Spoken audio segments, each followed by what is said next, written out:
on where you are. There are still a couple of people in the process of joining, but I think in the interest of time, we have a full agenda for the next 60 minutes. We would kick off this meeting.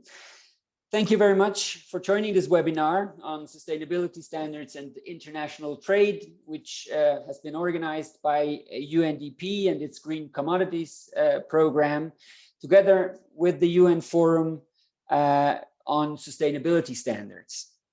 This webinar is also organized with the generous support of the Swiss State Secretariat for Economic Affairs, which has been a partner both of the UNDP Green Commodities Program and the UN Forum on Sustainability Standards. For some introductory remarks, I would like to hand over the floor to Andrew Bovarnik. Andrew Bovarnik is the global head of UNDP's Food and Agricultural Commodity Systems Practice, and he is lead natural resources economist. Andrew has been leading UNDP's Green Commodities Program for more than 10 years already. And before joining UNDP, he was also a senior economic consultant with environmental management resources. Andrew, thank you for joining us. The floor is yours. Thank you, Christian, for that introduction. And hello, everyone. Thank you for joining today. Very pleased to have you all on the call. So as Christian said, just to give a little context for this call, at UNDP, we have a global practice on food and agricultural commodity systems, which is quite a large practice supporting various aspects of food and agriculture. And within that, we have the Green Commodities Program. We're celebrating just over 10 years now of the Green Commodities Program, supporting sustainable commodity production in various different commodity supply chains across the world and mainly the producing countries. And as part of the Green Commodities Program, we believe very strongly in capacity building and knowledge sharing, particularly between practitioners on the ground from country to country, and also sharing best practices. And so as part of our work, we have established, again, over 5 years ago now, more like 6 or 7, the Green Commodities Community, which has grown into a very vibrant community of practice. And as part of that community, we invite experts and partners to come and get their knowledge and expertise that is of relevance to the community and our work with sustainable commodities. And so as part of that, I'm very pleased to host this call with our partner collaborators, the UN Forum for Sustainable Standards, which is based out of UNCTAD. I'm very pleased to have the coordinator of UNFSS with us, Santiago. Full name, Santiago Fernandez de Cordova, who is the driving force behind these sustainable standards. And so he'll be giving the main talk today about how to best integrate sustainability standards into international trade and basically support, enhance, accelerate sustainable production and consumption. The idea of the call is, it was in the pre-read, but I think it's good to just remind everyone, we basically want to try to help you all with 3 things to come out of this call. So one is a better understanding of the drivers and barriers to voluntary sustainable standards in trade. And then to really get a better understanding of the work of UNFSS, apologies there, Fernando, and the work that they are doing to support sustainable standards, particularly on research and their support to national capacity building and platforms. And then to also really understand what they're doing on the ground in countries so you can determine relevance to yourselves. So I think we've got a very full agenda. And after Santiago speaks, we're also having ISEAL give their perspective on voluntary standards. Of course, being the Secretariat for Standards, they have, again, a very important global perspective with Christine Comoves providing that. And then we will also have inputs and commentary from SECO, from Christian Robin, who has been deeply involved in supporting standards for many years now. So you've got a very strong set of speakers coming up, and then we want to push forward to have plenty of time for questions and answers. So with that, I'll leave you back in the capable hands of Christian, but hope you all enjoy this call. Thank you. Thank you, Andrew, for these introductory remarks. And well, Andrew summarized very well the agenda that is before us. I don't want to delay any further and hand it over to Santiago, but not without just giving a couple of lines of his bio. So Santiago is a senior economist at UNCTAD, and as Andrew mentioned, the coordinator of the United Nations Forum on Sustainability Standards. He has been in trade policy and has been an expert for trade policy for over 20 years, particularly on market access issues, standards, and structural adjustment. He advises governments on economic development, trade negotiation, and promotion. Santiago is also a visiting professor in Universidad de Navarra Center for International Development and was a visiting scholar at Georgetown University School of Foreign Service. Prior to joining the United Nations, he worked in management consulting and investment banking. Santiago holds an MBA from the University Luis Guido Carl and a degree in economics from Universidad de Navarra. Santiago, thank you for being with us. The floor is yours. Thank you, Christian. Thank you, Andrew. Thanks for that really warm introduction. I hope you can all hear me well. So we have a very interesting agenda. Let me just try to share my screen so I can start with my talk and get ready with my presentation, as we have a whole series of speakers. So before I start, can you all see my presentation? Is it working fine? Perfect. Then, yeah, once more, thanks for that really warm introduction and for really inviting us from United Nations Forum on Sustainability Standards to speak here at the green commodities community. For us, it's extremely interesting to collaborate more with the work that UNDP is doing in the area of food and agriculture. And of course, we believe that this collaboration can bring many useful outcomes. Let me just start saying, wherever you are around the world, whatever work you're doing for sure on sustainability and sustainable development and food and agriculture, you probably have encountered certification standards or what is usually known as voluntary sustainability standards in your work, either because you are a buyer, a consumer in a developed country, or maybe because you're now seeing them a bit more and more in developing and emerging economies, or maybe because you are working with them in the field with producers around the world, as they really have a large impact in terms of the production of many of those important commodities that you guys or the green commodities community work with. So hence, it's really interesting for you guys to get the perspective of the work we're doing with regards to voluntary sustainability standards and how it links to international trade, and the way we believe that it can be a market-based policy tool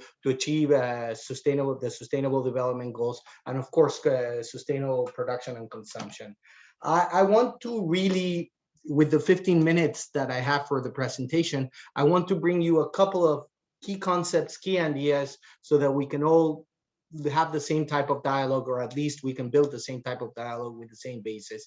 I want to share with you a bit of the basis about voluntary sustainability standards and trade and how they relate with regards to international trade. I want to share with you what it means, the UNFSS, what it is, and what its objective and its outcome. And then let me just give you a little bit of our findings in terms of how VSS and trade is related. That will probably lead us into the next presentations, and again to the part where we'll have a dialogue. Just for you to really start on a very clear basis. Of course, there are many standards out there. The world of standards is huge. And if you tend to think about standards, you can think and go from what is known as regulatory standards to non-regulatory standards to voluntary standards, or to private standards. So the world of standards out there, it's quite big. In a way, it tends to be a spaghetti bowl.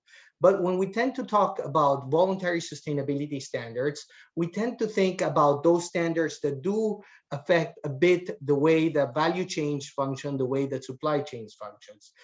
There is a sort of a definition that we tend to look into what are voluntary sustainability standards in terms of what UNFSS, the United Nations Forum on Sustainability Standards, define, which is very much in line with the definition that ISEAL has. They're basically standards specifying requirements that producers, traders, manufacturers, retailers, or service providers may be asked to meet, relating to a wide range of sustainability metrics. It relates to a wide range of sustainability metrics, which include sometimes basic human rights, workers' health and safety, the environmental impact of production, community relationship, land use planning, and of course, many other metrics. For example, biodiversity, deforestation, community and indigenous rights, and etc. Hence, voluntary sustainability standards tend to touch upon those three pillars of sustainable development: the economic, the social, and the environmental pillars. It tends to touch upon those three issues. In a way, to understand how they function, they are a seal of approval in terms of a standard or a compliance certification product that complies with a certain standard. It carries on a seal that it relates to one of those three issues of sustainability, sustainable development in general. There is a whole system behind it in terms of the certification, the accreditation, and in terms of the whole chain of reliability of the standards. But in a way, it's a seal of approval of a certain sustainability matrix. Another sort of feature of voluntary sustainability standards is that indeed it's a very effective marketing tool, because in many ways it allows many of those products to be shared in international markets, because they carry a certain element of concerns in terms of sustainable development. So it is an effective marketing tool. And third, there is a key element about the price element. Sometimes many of those voluntary sustainability standards can assure a higher price for the production of the commodity or for the trading of the commodity. And last but not least, of course, it provides a certain market access, because it allows the commodities to be placed in those more lucrative markets, in those developed markets through the supply chains. So today, voluntary sustainability standards have become a de facto market entry condition for exports, specifically from developing countries, and specifically for many of the commodities that you probably cover through the Green Commodities Program. And of course, they're fundamental with regards to supply chains. Like, just one slide of basic ideas so that you understand what's behind voluntary sustainability standards. In a sense, as we all know, some economic activities might have some negative effect dimension on sustainable development. This is what we tend to understand as externalities. Sometimes when we produce some products, they do have some external consequences with regards to the economic, to the social, and the environment. And we also know that individuals, and of course, policy institutions, governments, we all value positively sustainable development. So we have some externalities, and we have some need for some positive outcome of the way we consume or the way we produce. Hence, voluntary sustainability standards, in a way, puts these two things together, as it really gives the possibility for that the economic activity that affects negatively sustainability may be at the same time incorporated into the production of these goods, and then we can sort of allocate the resources of our consumption to more sustainable goods. In a way, this is how voluntary sustainability functions. It functions through the preferences of consumers and guiding the production mechanism. Again, a market-based tool for sustainable production and consumption. To give you a bit of sense of where we are, and of course, many of you probably have experience, During the last couple of decades, since the beginning of this century, we've seen a huge number of these internationally known voluntary sustainability standards growth.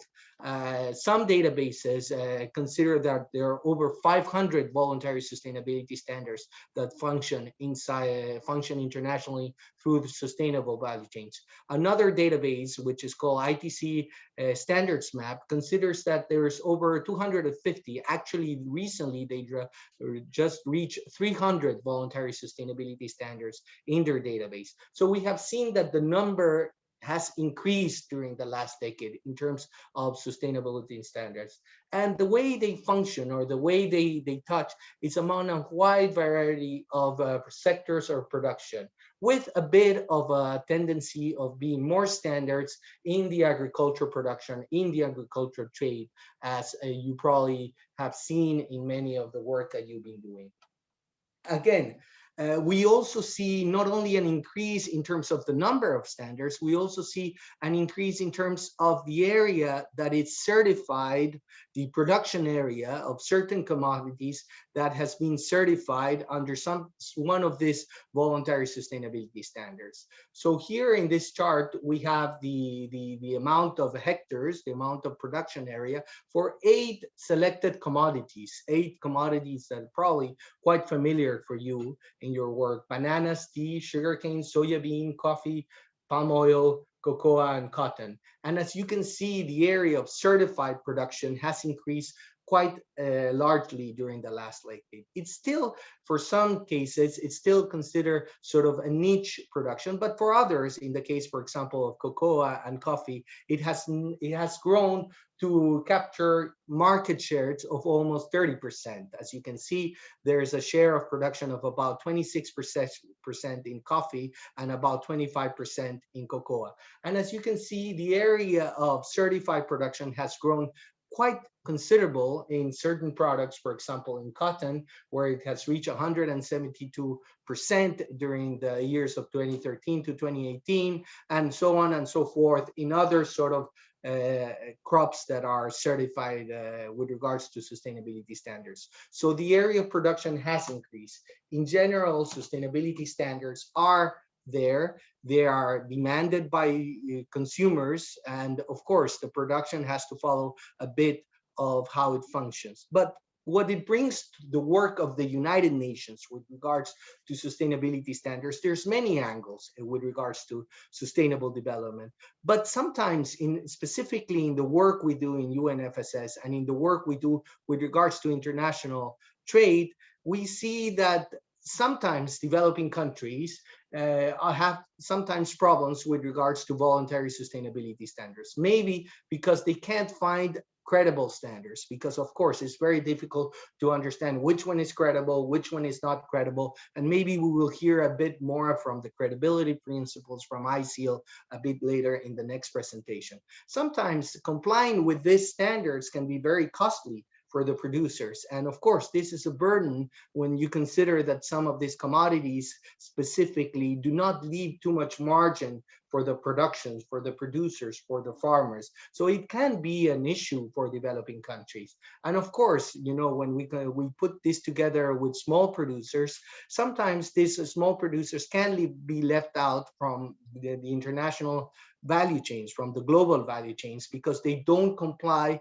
with voluntary sustainability standards. And for sure, and this is something we know, standards are not harmonized. And sometimes there's the case of a multiplication of standards, where sometimes some products have to be certified with different certification mechanisms to access some markets. And all of these issues are basically the reason why, in the case of the 5 UN agencies that collaborate in the United Nations Forum on Sustainability Standards, are working on voluntary sustainability standards, on VSS, because we have been approached in many occasions by developing countries, governments, by developing countries, groups of interest, with regards about the implications of VSS in their sustainable and development strategies.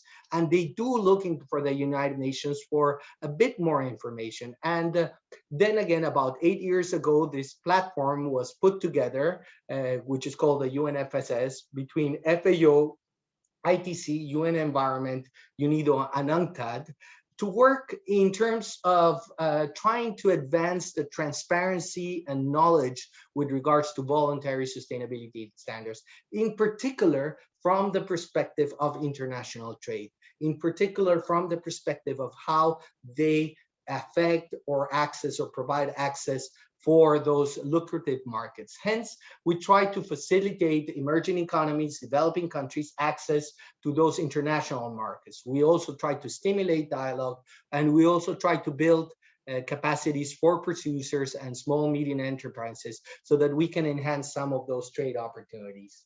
And just to give you a sense of the main outputs of UNFSS, which maybe can link to the work that you all in the green commodities community carry out, UNFSS works on three sort of outputs, three products, cornerstones. One is research, the other one is support for national platforms, and the other one is, of course, in foreign policy dialogue. I will say a word, and you will probably see some examples with regards to research. You will see some examples with regards to the national platforms.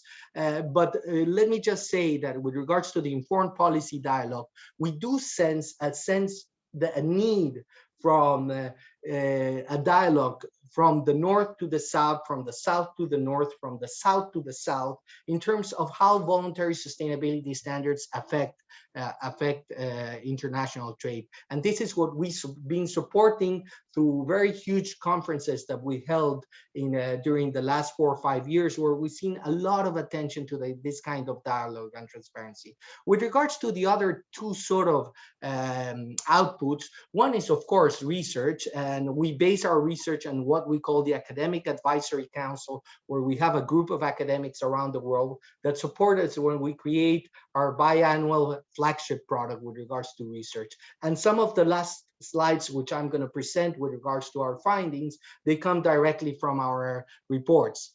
And the other output is we feel that there's a need for a multi-stakeholder dialogue at a national level, where many countries have looked at the work in terms of the United Nations Forum on Sustainability Standards to support the dialogue between the government institutions that work on standards, the institutions that work on international trade, the producers, the consumer, and the civil society. And this is what we have seen in this demand-driven national platforms, which I will try to share a bit more with you. So hence, we have launched a whole series or supported a whole series of platforms around the globe, all of them demand-driven, where we try to really support this dialogue at the national level with knowledge sharing, knowledge creation, the promotion of VSS on the achievements of SDGs, of course, capacity building, of course, helping institutional building, and of course, trying to harmonize some of those activities among these national platforms. So here, for example, we have some of the, I think most of the platforms, national and regional platforms that are running and are working presently around the world, where they have been established by national institutions with the support of UNFSS to enhance the dialogue at the national level with regards to sustainable standards. So for example, there is in Africa, there is in Andean community, there is in Latin America, there's in Indonesia, there's in Brazil. We just recently launched in CARICOM, China, Colombia, Malaysia, Mexico, India, South Africa, and of course, Vietnam. These are only some of the examples of the countries that have been looking at the work of UNFSS to enhance their understanding of how voluntary sustainability standards function. Again, you know, a lot of similarities to the multi-stakeholder approach that works together inside the Green Commodity Program. Hence, there's a lot of synergies in the type of work that we do with regards not only to sustainable development, but in the case of UNFSS on VSS as a market-based tool for sustainable development.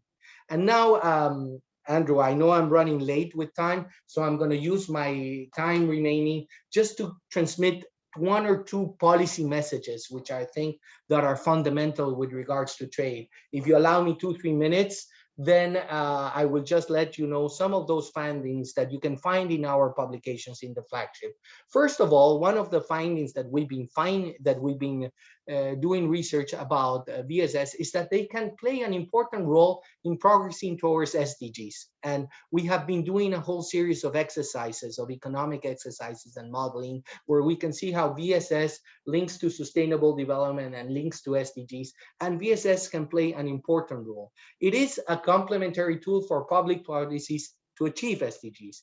And one of those two key areas where we feel there's a sort of connection between VSS and public policy is, of course, trade policy. And another one is, of course, sustainable public procurement, which is a huge quantity of the spending of governments around the world. So if we can only just work on these two policy tools, we would achieve a great results with regards to sustainable developments by utilizing voluntary sustainability standards.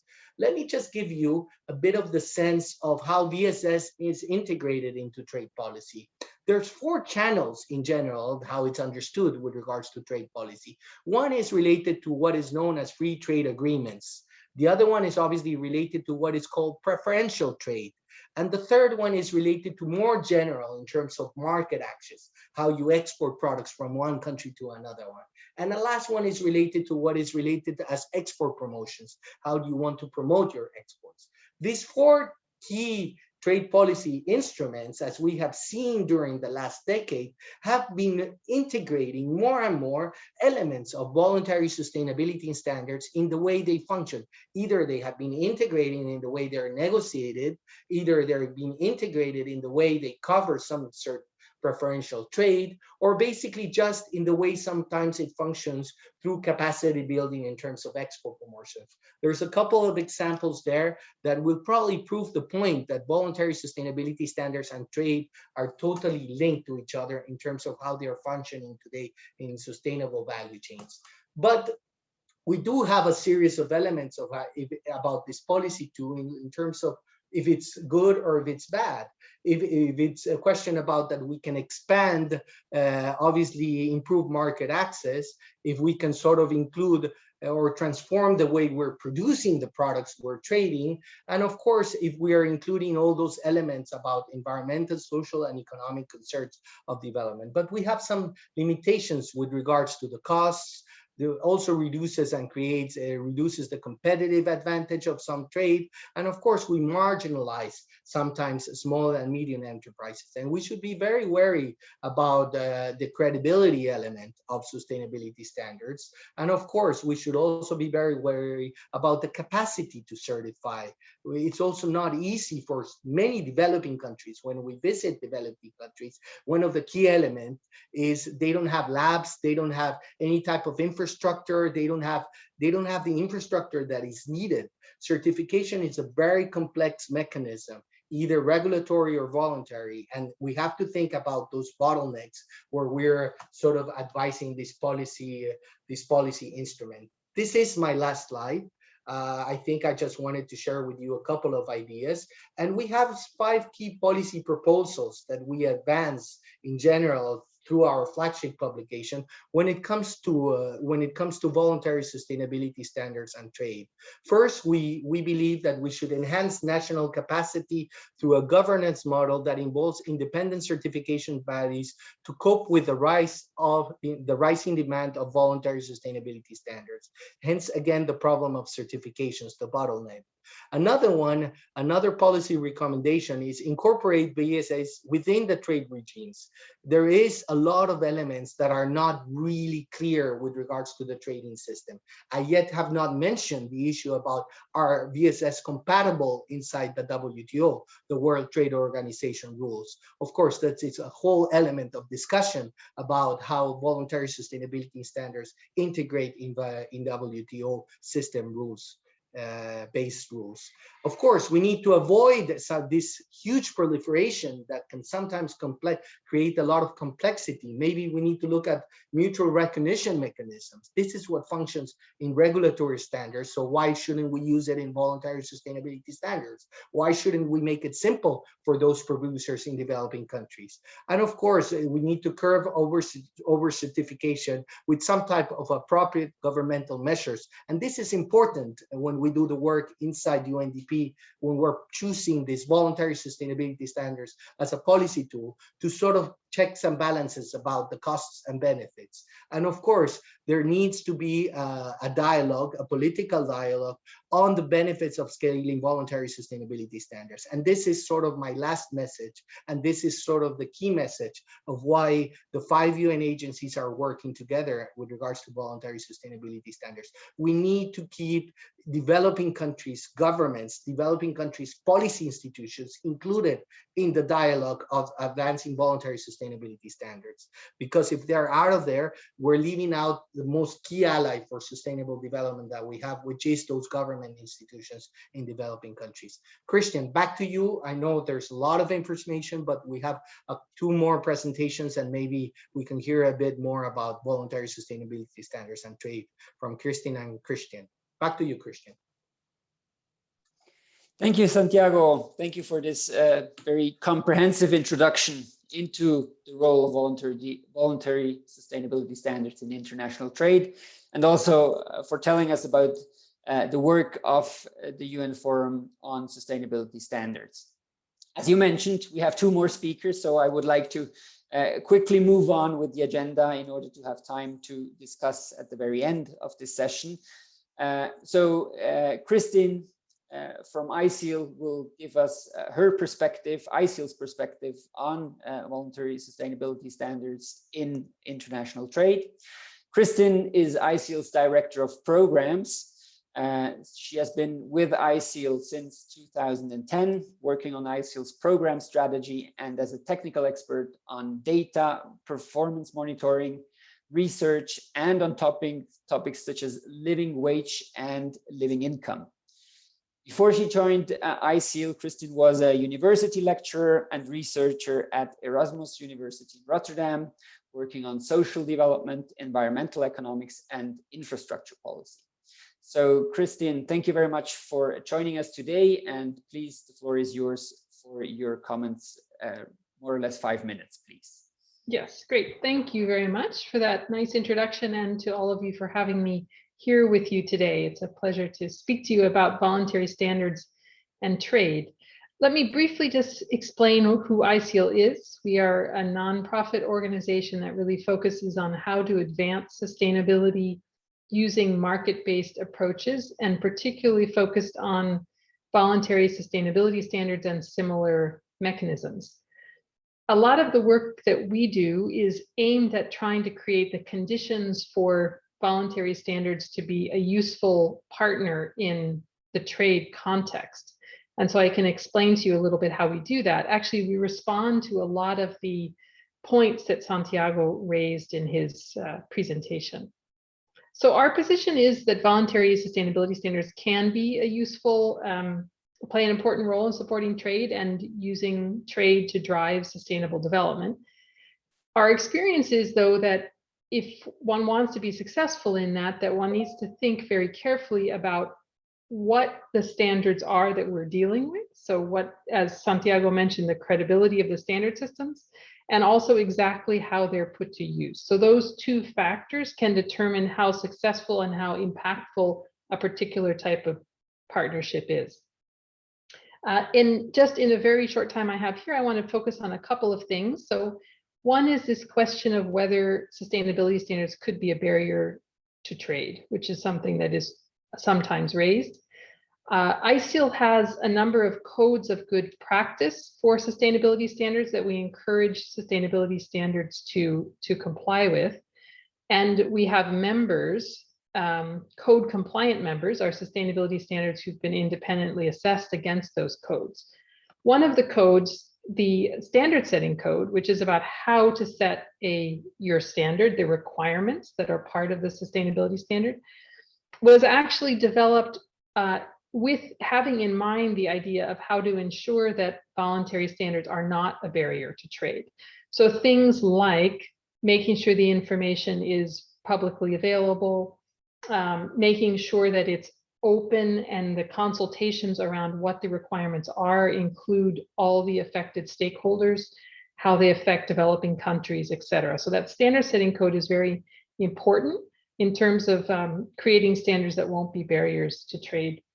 Another point that Santiago mentioned was this mutual recognition point, where because we have many standards, could they work together by recognizing each other? And that is very important for making things work efficiently, also for producers on the ground, so they don't have too many standard systems or company requirements that they have to address. We have learned that one of the main factors that will enable mutual recognition is having very strong assurance systems, meaning the systems that are set up to determine compliance with requirements. If those are strong and can be trusted, it's easier for the systems to trust each other. So ISIL has an assurance code that addresses that particular issue. And then finally, you mentioned, Santiago, the concern about greenwashing. You know, are these actually really making a difference? Are they delivering impacts? We also have an impacts code that requires credible sustainability standards to be measuring their impacts. And importantly, in partnership with UNFSS and SECO, who's going to speak now, and also UNDP, are all partners with us in a current initiative called Evidencia. I'll put it in the chat after this call, where we are collecting evidence about what is the actual impact of voluntary standard systems and other market-based approaches. So for us, this issue of really understanding that you have open, transparent systems that have solid systems behind them and that are generating information about their impact are like base conditions for ensuring that voluntary standard systems can effectively contribute to government sustainability objectives. We do have a lot of experience with looking at how governments are using sustainability standards in trade and other ways. In addition to the research that Santiago mentioned, we have some other case studies and things that might be useful. And I can also put in the chat a reference for all of you where you could find those. I'll stop there and happy to answer questions if there's time. Thanks. Thank you very much, Christine, for these very concise reactions to Santiago's presentation, and also for sticking to your time. I hope we will still have questions and go deeper maybe on one or two of the points that you have mentioned. But thank you for the time being. And I would like to now hand over to our third and last speaker. We will hear the view of SECO as a donor who has been committed to the agenda of voluntary sustainability standards for many years now. And we have with us today Christian Robin, who is the Deputy Head of Trade Promotion at the Swiss State Secretariat for Economic Affairs. Christian has been with SECO for almost 15 years, where he has been working on sustainable trade and sustainability standards, both at headquarters and in the field. Christian has a degree in political science from the University of Zurich and a Doctor of Philosophy from the Center for Comparative and International Studies, also from the University of Zurich. Christian, thank you very much for being with us today and for sharing SECO's view and work on sustainability standards. The floor is yours. Thank you. Thanks a lot, Christian. I hope you can hear me and you can see me. I see the presentation, great. No, it's a great pleasure to share this hour with you and to spend an hour on this fascinating but also challenging topic of sustainability standards. Probably 1 hour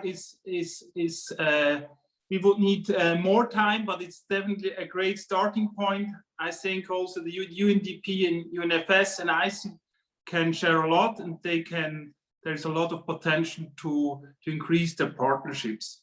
I think it's not necessary to go through the whole presentation, because it would be great that we have at least 10 minutes time to have a discussion, to respond to some of the questions.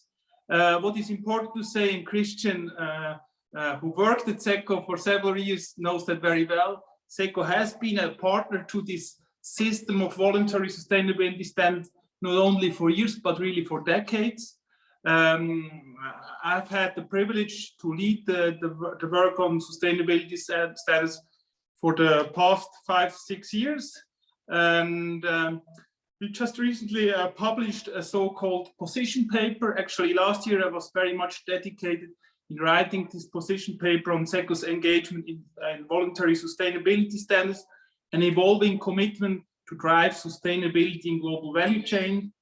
I can also share with you this paper. It's a bit a legacy paper. It tries to capture the essence of our work.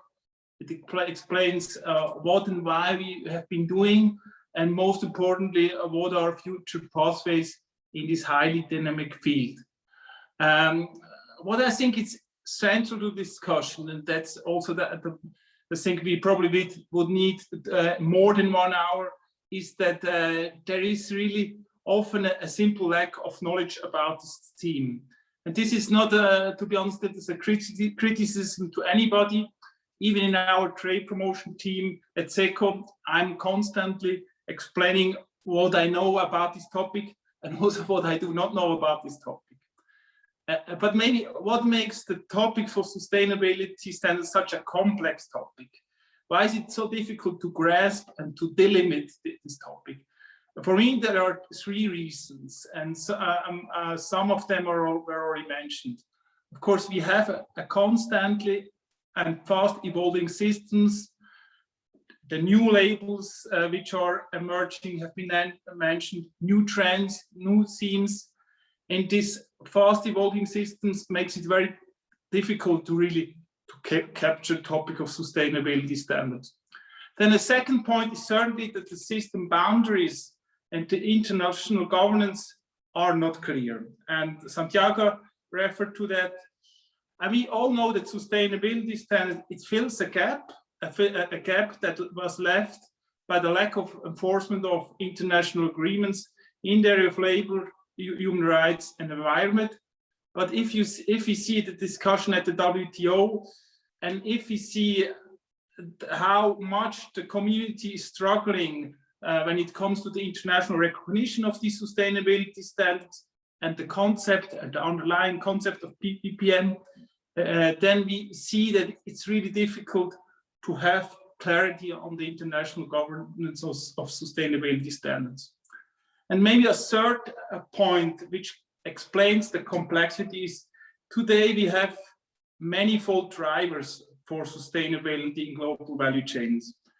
The VSS movement started with the consumer pushing for more sustainabilities, but nowadays we have many actors. We have the finance sector pushing for ESG criteria to be fulfilled. We have the big corporate actors, but of course more and more, and now speaking as government, we have the government pushing for this agenda further. And maybe going to the first slide, I will only do 2 slides, so in order to have enough time for discussion. These 6 boxes somehow explain our engagement, and this also explains what we consider as important. SECO started in the 90s to provide first seed money to the establishment, the creation of certain labels. Switzerland, SECO was a key partner in setting up the fair trade systems, but also we have been involved in the setting up of different mainstreaming standards in key commodity sectors like cotton or coffee, or also biofuels. But in the past 10, 15 years, our support has been of more indirect nature. We started to support different key actors which are important precisely to strengthen the international governance. And I'd like to briefly mention 4 partners which we consider as critical for the further consolidation of the system itself. One has somehow presented already by Santiago. It's the role of ITC. SECO has been a partner to the T4SD initiative since its very beginning in 2009.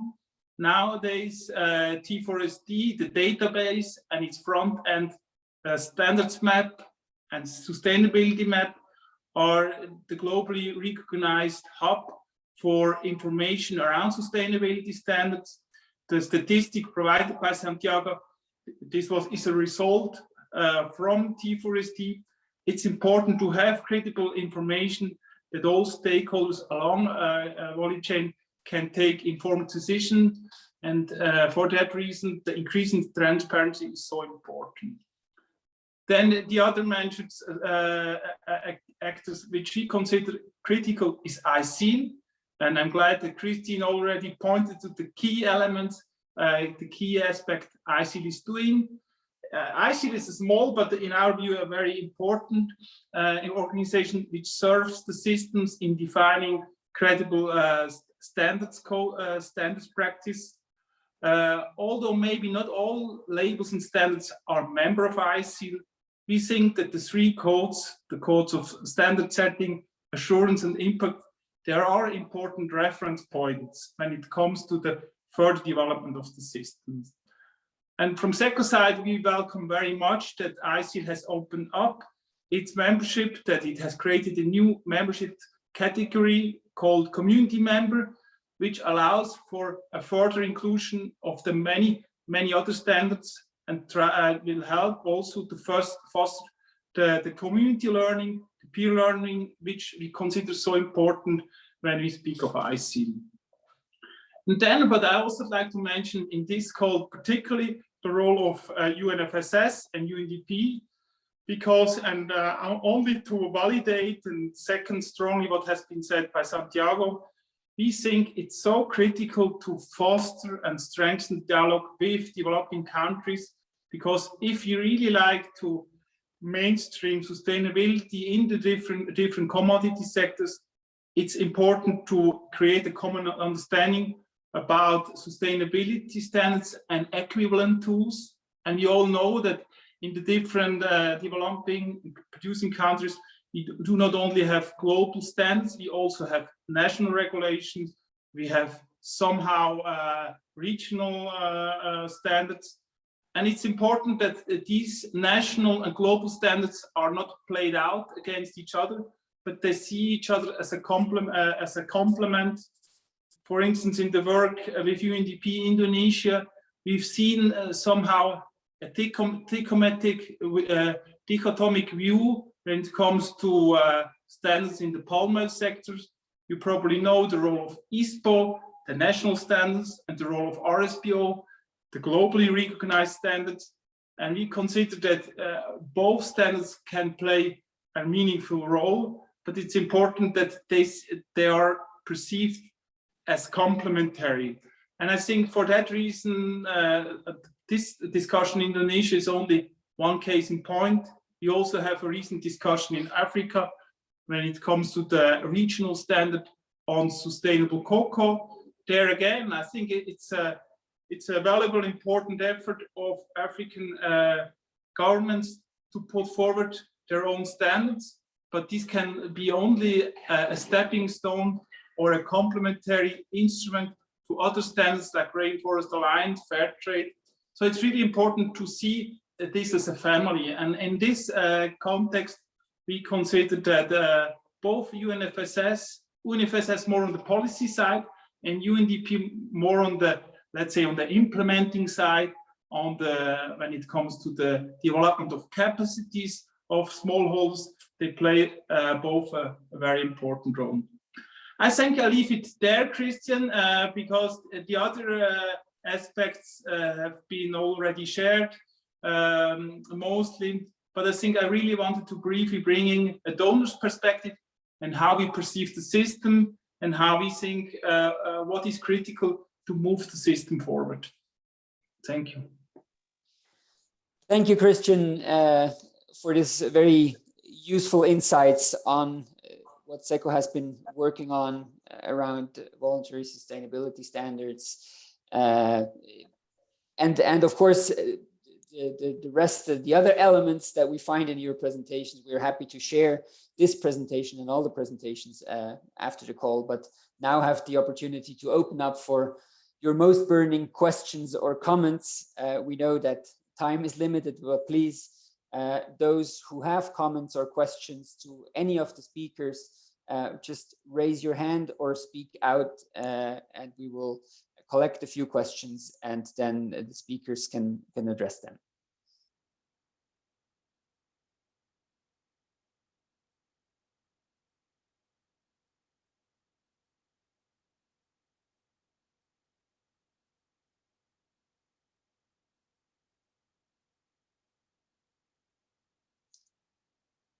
any questions, observations, what you have heard, or need for additional inputs on some of the topics that have been briefly addressed, feel free just to speak out, please. Christian, this is Maxim. I have my hand raised. I don't know if you see it. Please, just go ahead. Okay. Well, first, thank you, the three speakers. Great presentations, some very interesting insights into the standards and the work that you're doing. I have a question.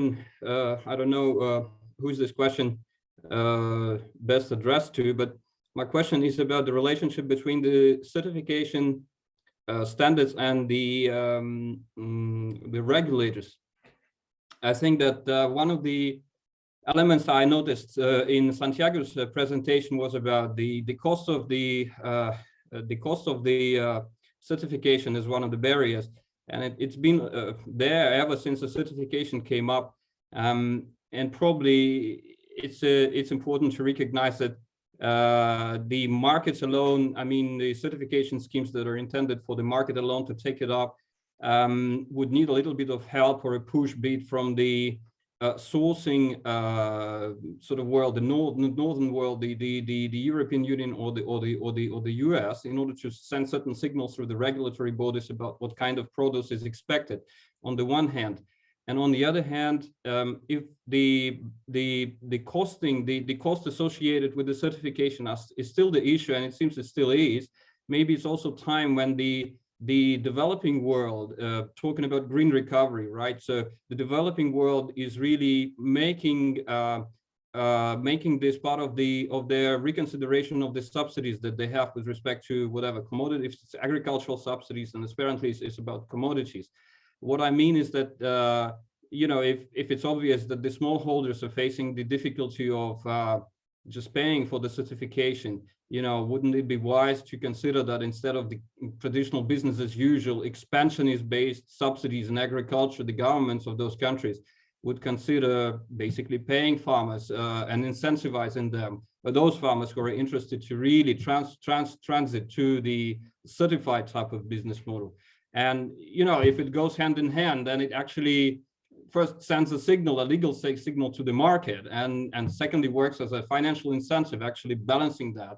Ultimately, incentives, as we all know, and as we see with the fossil fuel markets these days, they ultimately level down, and the need for those incentives may at some point actually disappear. But at the moment, it seems there is a clear need for the governments, for the ministries of finance, when they consider their commitments for the green recovery, also to consider their support through subsidy systems to the certification. So I would be just interested to hear what the speakers think about it. Thank you. Thank you, Maxim. There is a second question from Eric van Ingen from FAO in the chat, which is, how will digitalization, blockchain change the VSS, the Voluntary Sustainability Standards? And I would say we have chance still for a third question, and then we will go back to the speakers, and whoever feels comfortable to respond the questions that have been addressed would speak out. But is there any third and last question that we could take before we close on top of the hour?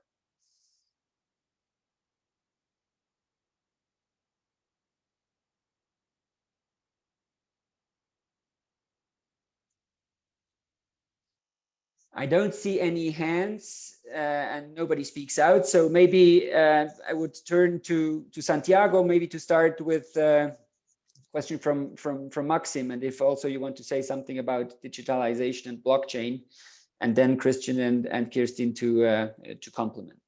Yeah, of course. Thanks, Christian, and thanks, Maxime, for that question. I think Maxime has touched on very important issues. First is the relationship of VSS with the regulatory standards and how they function, specifically both in developed and developing countries. And this is something that is fundamental as a policy tool.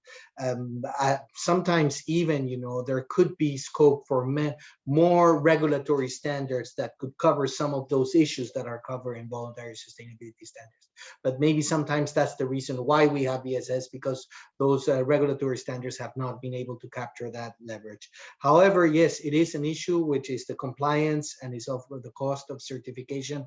I was just walking in Ecuador last week, and I bought some organic avocado oil, and I asked the person selling the avocado oil why, if it's organic, why it's not certified, and why she's not placing it in the European market. And she basically told me, because I cannot cover the cost of certification.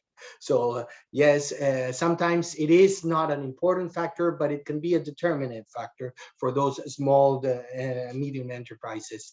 We do see a sort of way of going where, especially on trade agreements, there's more and more conditions towards voluntary sustainability standards, but there's less attention to how to help those small producers, marginalized producers in some of those developing countries with regards to the cost of certification. I guess it's a question is about capacity building, the question is about transparency, and maybe incentives.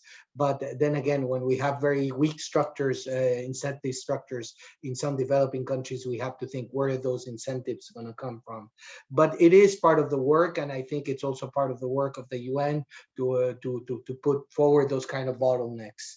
Then on the technological question, blockchain, this is an issue that I have been following quite intensively, because I do feel personally, and from the sort of UNCTAD perspective, we do see a lot of advantages moving towards a more blockchain technology in terms of the chain of custody, traceability, and things like that. Of course, Christine knows more about the implementations. There is a whole bunch of work from other institutions about supply chains and technology as blockchain. I think it's a whole area that needs to be looked at, because maybe there we can look about ways of, democratizing a bit of the information in terms of how we're sharing.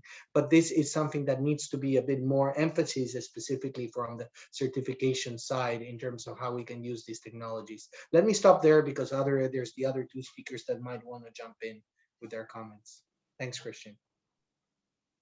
Thank you, Santiago. Oh, I see Christine has already responded partially in the chat. Christine, would you like to add anything to the two questions that are being addressed? Kristen or Christian, both of us probably. Well, both of you, but go first, please. I could just very quickly on the first question about regulation. Actually, there's a case study in the set of government and private standards that I put in the chat that might be of interest around this topic. It's a case of Mozambique and cotton, and it shows an example of how the contents of the Better Cotton Initiative standard were actually used and embedded in regulation. So a nice model there of how the two can work together. And then on the case of a blockchain, so we have an interesting ISIL Innovations Fund projects that are around this question of blockchain. I would agree with Santiago very much that the first instance of how it can be useful is in the traceability and chain of custody, which is only a part of what sustainability standards do. And so therefore, I don't think blockchain is going to be a complete replacement, let's say, for voluntary sustainability standards, but it could be an important complement. And we do have examples there of the systems being developed in biofuels through our innovations projects being of interest to regulators. So that's another potential example of collaboration between governments and voluntary standards. Thank you, Christine, and over to Christian for his concluding remarks. It's difficult to handle with three Christian or Christians. But Christian, you remember once we had 4 Christian on a call. That was impossible to deal with. No, only one point, that the cost of certification of smallholder. I think nowadays sustainability standards, they need necessarily to be coupled to technical assistance and investments. And it's not only about bearing the cost of audit, it's only bearing the cost of investments. I think modern standards, and look at PCI or Rainforest Alliance, the new standards, it always needs to come with investment. So I think there is a strong need to find meaningful financing options, and not only through grant resources, but really access to finance tools. This is really a condition sine qua non. And I think we need to go there, and this is really the future, I would say. And here we need to become even more creative in the future. Thank you very much, Christian. And I'm aware that we're already 5 minutes over time. I thank you for being patient with us and staying. I know that many of you have to jump to other calls, so I will make that closing rather quick. But just to mention that we have heard that private voluntary standards are now a market reality. They're here to stay, and they have influences both on the private sector value chains, but also on the policy environment that we're working in. And so we hope that we will be able to address all these different topics that have been touched upon very briefly, that we will be able to address them with more time in the future. But we hope that at least this introductory call of only 60 minutes has given you some sense of what the issues are, and we hope that they have made you curious to hear more and to also see on how you can address these issues in your projects. We know that many of you are practitioners working on sustainable value chains, and we hope you got some insights, some ideas on how to take this topic further in your daily work. The Green Commodities Community is an excellent platform, and is really about this kind of exchanges between practitioners. So we also hope that this community also in the future can address this topic again and contribute to this reflection around this fascinating but complex issue of private voluntary standards. We would like to thank you all for joining us today. As mentioned before, we will be sharing both the presentations but also the PowerPoints. And in these PowerPoints, you will also have the contacts of people that have been speaking today. So this will be an opportunity also for you to follow up if you have any specific issues with any of the organizations involved in this call. If you need some additional information or are interested in studies and the work that they have been doing. So thank you very much for being with us today. I wish you a great morning, afternoon, or evening, wherever you are. And thank you for joining this conversation. Goodbye and have a great rest of your day. Thank you, everyone. Thank you. Thank you. Goodbye. Goodbye.